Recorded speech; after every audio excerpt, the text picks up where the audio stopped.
Inilah, CNN.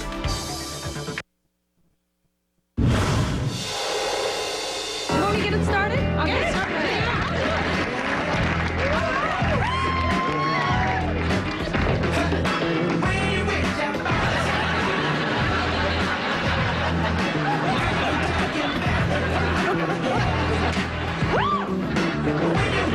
Seinfeld without Elaine. You can't have Elaine without Julia Louis-Dreyfus. And after 9 seasons and an Emmy for Seinfeld, she went on to star in Watching Ellie and The New Adventures of Old Christine. Now she's in a role that she may just have been born to play, the vice president in HBO's new comedy political drama. I don't know what you call it. We'll come to that in a moment. But it's called VEEP. It looks terrific. And you join me now. I do. I'm joining you. How are you? Well, I love the way you were laughing so uncomfortably at yourself dancing there.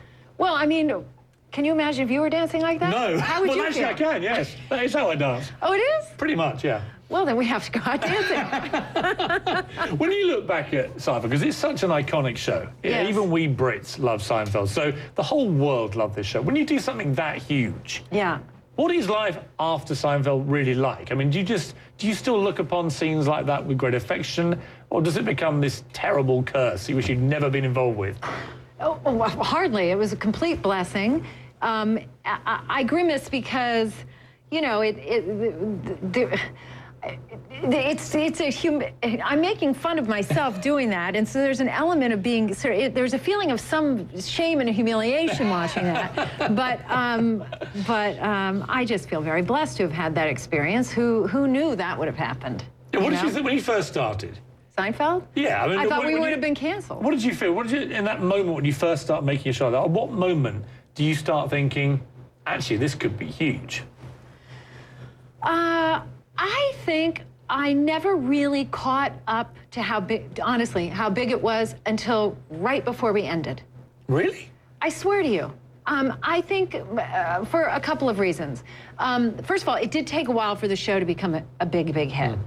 It took 4 years, and then all of a sudden we were, you know, an overnight sensation. And in addition to that, I was having my babies during this period of time. I have 2 boys who are not babies anymore, but still, I was very sort of going back and forth to work and mothering and work and mothering. And I remember when we were shooting the final episode, and they had to put up like screeners in front of the stage to keep people from looking in with telephoto lenses, because everyone was dying to know who was going to be on the final episode. And I was so shocked that anybody gave a crap. But didn't like 100 million people watch that episode? I don't remember. It was outrageous. I don't think it was 100 million people. It wasn't far off it. Really? It was like a Super Bowl, yeah. Like the whole of America just stopped to watch it. Wow. Do we have a fact checker here? Hey, if I'm exaggerating, go with me, okay? Yeah. No, it was about 100 million. But I mean, whatever it was a ridiculous audience. It was a big audience. It's being clarified, 76 million, apparently. 76 million. It wasn't far off. So you got that, but wait a minute. No, I have 95. That's what they're telling me. We really are splitting hairs here. You sound like you're very affectionate about it. Do you still all hang out? Do you have like little Seinfeld reunions in some dingy little bar in Manhattan? Oh, we get together on a daily basis. What are you talking about? Do you ever meet? I mean, or do you all just go off? Do the ships just pass out of the port and that's it? We do see each other on occasion, and in fact, we got together, I guess it was last year, and we did or the year before, I don't know, time's off for me. But anyway, we did the whole thing on Curb Your Enthusiasm, and we did the Seinfeld reunion there, and that was pretty wild, because that was like being in a time capsule going back in time, and we recreated the sets of Seinfeld and stuff. It was very strange and nostalgic. I mean, have you ever worked out in your head why it got so big? Even though you weren't aware of it at the time, now you look back and you realize the phenomenon of Seinfeld, and it always will be. It's reruns all the time. What is it about that show, do you think? Well, I think it's a couple of things. First of all, I think it's sort of lightning in a bottle. A lot of good fortune, everything kind of lined up. Having said that, I think it was a singular vision. We were left alone to our own devices. People didn't get in our way. People meddling with the sort of, dare I say, artistry of the process. And it was good casting. And we made ourselves laugh doing it. And I think if you can have a very good time and genuinely enjoy what you're doing and believe in it truly, you know, you're not faking it at all. I think that comes through the material. Elaine was very opinionated. Yes. Are you? I get the sense you're quite a little political activist. You like to have pretty strong views and opinions about your country, its politics. Well, I mean, you know, yes. The answer is yes. I'm opinionated. I'm not running for office myself. I mean, Norman Lear once said, he said that having celebrity is something that you spend. You can spend it down. And so I have on occasion sort of used my celebrity to put a shining light on certain issues that I think need looking at. And a lot of them, for me, have been environmental. Let's look at one of these. Uh-oh. Have a watch of this. President Obama said, "Let us be the generation that ends the tyranny of oil." Man, that was great. Except I just checked, and right now, big oil is still pretty much running the show. But, Mr. President, you've got a fabulous chance to turn that around and make good on your word. Yeah, that was me. Strong words for the president. No, not so strong. Very supportive, in fact. And fortunately for us, the president and the White House did the right thing on the Keystone pipeline and didn't allow it to go forward. All of that aside, you know, I'm not an authority. I'm not an expert. I'm not a scientist. So, and I don't pretend to be. But like I say, I sort of use my celebrity to help. And also, frankly, as a citizen, you know, I like to be vocal, and I vote and support certain candidates. Will you be backing Obama in November? Are you kidding? 100%, man. 100%. Didn't have you down as a Mitt Romney kind of girl. No, that's not my guy. Let's come back after the break and talk about your new show, VEEP, because you play a vice president. And although at first look there's a Palin-esque feel, actually you couldn't be more different to her. Correct. Let's discuss why after the break. Okay. I think you're relieved that I did that the right way. Yeah.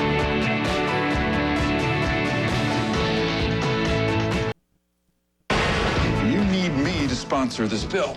Yes, I do. I do need you to do that, and I want to know what you need from me. What do you need? You need some earmarks. You need support during your re-election campaign. I just won't be photographed eating a hot dog or any other phallic food.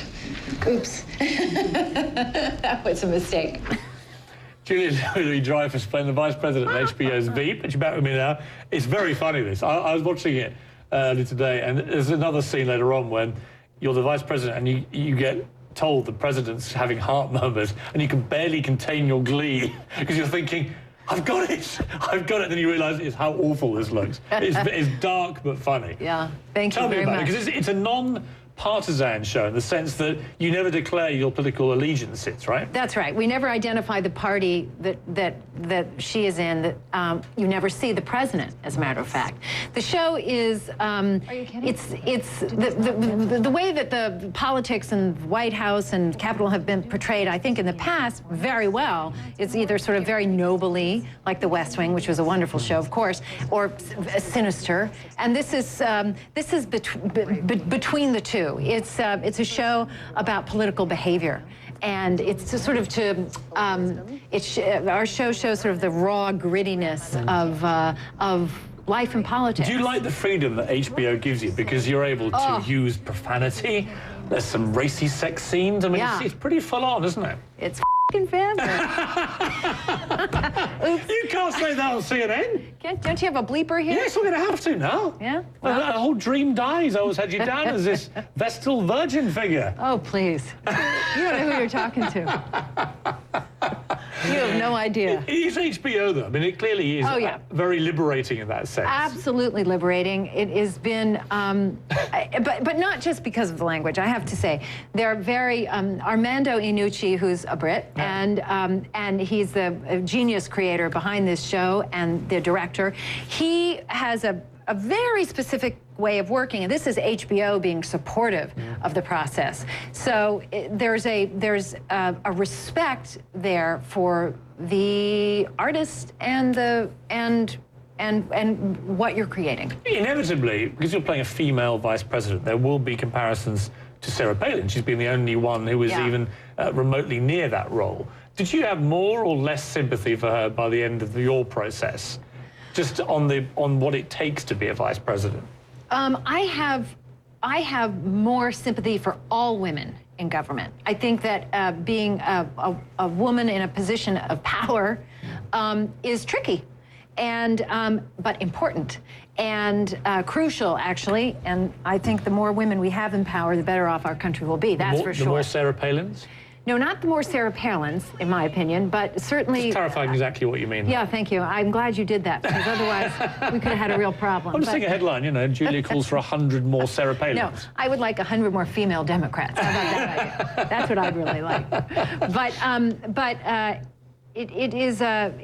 it's hard to be a political person, male or female, by the way. But speaking of, you know... I mean, you're in a profession where women have become increasingly dominant in many ways. Do you sense there's proper equality in America now, or anything near it?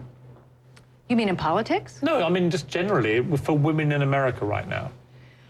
Well, it's interesting because all of these issues are you know, transvaginal probes and How did we get to transvaginal probes? We're talking about women in power and wow. and That's one of the most alarming segues I've ever had. Transvaginal probes? And yet you're wrapped, I was aren't asking you? about equality for women in America. And I answered. Down you went. I answered. I say... Clarify yourself. I know where you're going with that. Tell me. Well, what I mean is that I'm hoping that... Here's what I mean. You mean as long as we have states in this country and governors that approve that kind of thing for women, there is no real equality? Yeah, absolutely. Because men would never have to be ordered by a state to do that purely for reasons connected to birth control. Exactly. That's the sort of politer way of putting it. Good. You did that. You handled that very well. You got it right around. What did you feel then about the whole Republican debate about all these social issues? I mean, it seemed to me it was a very strange way of trying to win a female vote. And you can see Romney's numbers going down with women, because they're like, hang on, this is our lives you're talking about. Yeah, well, it didn't work for him. It hasn't worked. So it'll be interesting to see how they try and shift it back around. Are you expecting some sharp flip-flopping? I know. I've seen it. I'm seeing it, and I will see it. What do you make of your country right now, generally? I love it. I don't know. I don't know what that question means.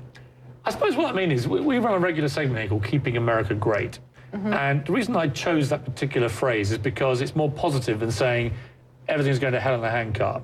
And I'm interested in your perspective as a successful businesswoman, actress, and so on. You know, you've had your finger in many pies in this country, but what do you think is the problem? What is the solution for America? I have no idea. Yes, you do. No, I don't. You also thought about this. What about for your kids? What America do you want for them? How are we going to get there? For my children, I want my children to be active. I want them to be, I mean, I'm going to, you know, I want them to vote. I want them to be active. I want them to give back. I want them to be kind and compassionate. What else? Well, that's good. Yeah. Are enough Americans pursuing that line of ambition, do you think? Good old-fashioned American values? Well, how about the whole world? Yeah. How about the idea of compassion and kindness across the board? See, this is why I'm not running for office. No, I like this. You do? Yes, it's why you should be running for office. All right, I'm going to run.